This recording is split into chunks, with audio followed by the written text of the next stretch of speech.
What's up, guys? Welcome to Promotech. Thanks for tuning in.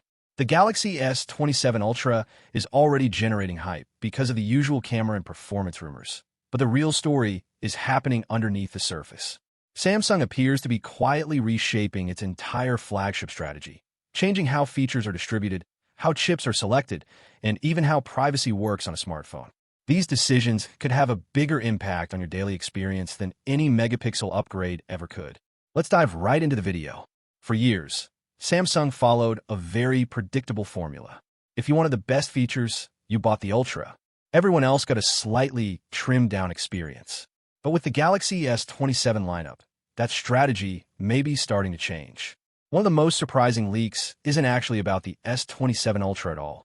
It's about the Galaxy S27 Pro. Samsung is reportedly testing its advanced privacy display technology on the Pro model, a feature previously reserved for the Ultra tier. And this is much bigger than it sounds. Most smartphone upgrades are easy to ignore. A little more brightness, a slightly faster processor. But privacy display changes behavior. You're sitting on a plane, checking emails in a cafe, reading banking information in public. The screen stays clear to you while becoming significantly harder to read from the side. That's not a benchmark improvement. That's a real-world improvement.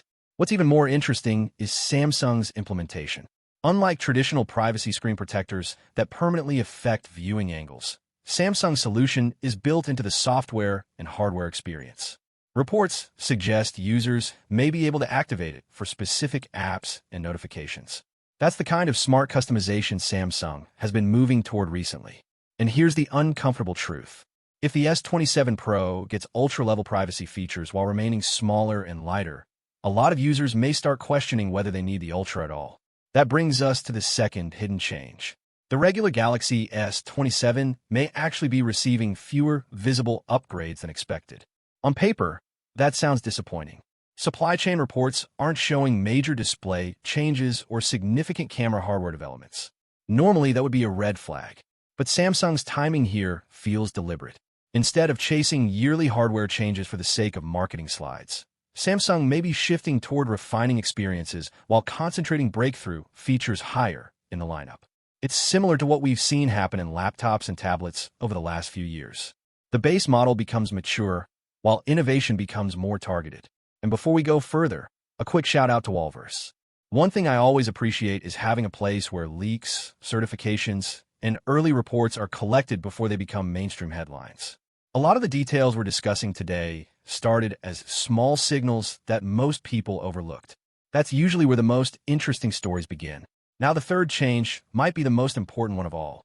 The processor situation is getting wild. According to recent leaks, Qualcomm could be testing an unprecedented number of Snapdragon 8 Elite Gen 6 variants. Not one flagship chip, not two, potentially multiple performance tiers built from the same family. At first glance, that sounds confusing, but there's actually a very logical reason behind it. Flagship smartphones are becoming extremely expensive to build. Qualcomm appears to be creating different versions that allow manufacturers like Samsung to balance cost, performance, memory standards, and regional requirements without completely redesigning devices. The top variants are rumored to support next-generation LPDDR6 memory and ultra-fast storage configurations. Other versions could use LPDDR5X while still delivering flagship performance at a lower cost. In other words, the future of flagship phones may no longer be about having the same chip everywhere. It may be about having the smartest chip configuration for each model. And if Samsung executes this properly, the S27 Ultra could deliver significantly better efficiency and sustained performance than people expect from the raw specifications alone. Then there's the battery story. Samsung fans have complained about the 5,000 mAh ceiling for years. While competitors kept increasing battery capacity, Samsung remained cautious. That caution may finally be ending. Leaks suggest the S27 Ultra could jump to 6,000 mAh. That's important, but what caught my attention is the S27 Pro potentially carrying a 5,000 mAh battery inside a much smaller body. Think about that for a second. A compact flagship with ultra-level battery capacity, premium cameras, flagship performance, and advanced privacy features. Suddenly, the S27 Pro starts looking less like a side model and more like Samsung's most strategically important device. And maybe that's the biggest clue about Samsung's future. The company doesn't appear to be building one hero phone anymore. It looks like it's building multiple flagship identities, each designed for a different type of user rather than simply forcing everyone toward the most expensive option. By the way, if you're part of the 70% of viewers watching without subscribing, consider joining the community. The goal here isn't chasing every leak or spec sheet. It's understanding what these changes actually mean before everyone else starts talking about them.